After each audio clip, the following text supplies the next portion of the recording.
వేదిక మెట్లు కూలి కాలు బెనకడంతో గురువారం తాత్కాలికంగా నిలిచిపోయిన చంద్రబాబు వస్తున్నా మీకోసం పాదయాత్ర ఇవాల్టి నుంచి యథావిధిగా కొనసాగనుంది. కుడికాలికి నొప్పి వాపు ఉన్న దృష్ట్యా 24 గంటలు విరామం తీసుకోవాలని వైద్యులు సూచించినా ససేమిరా అంటున్న చంద్రబాబు పట్టుదలగా ముందుకు సాగేందుకే మొగ్గు చూపారు.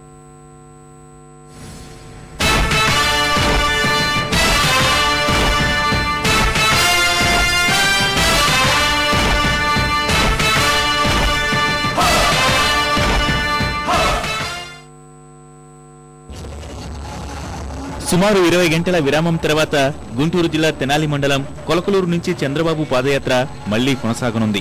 బుధవారం వేదిక మెట్లు కూలి గాయపడ్డ బాబు తాత్కాలికంగా పాదయాత్ర నిలిపివేశారు. కుడికాలు బలంగా నేలకు తాకడం వల్ల చీలమండ వద్ద గాయమైంది.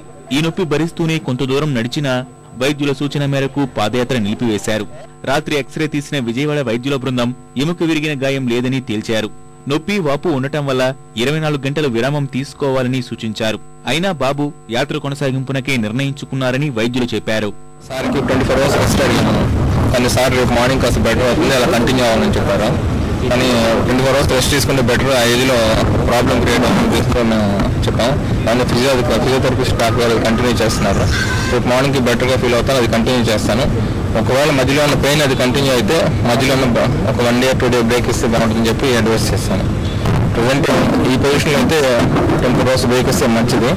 ఆ పట్టుదలతో సార్ ఇంకా కంటిన్యూ చేస్తాము, రెస్ట్ తీసుకునే అవకాశం మాత్రం వద్దు, కంటిన్యూ చేస్తామని చెప్పినారు.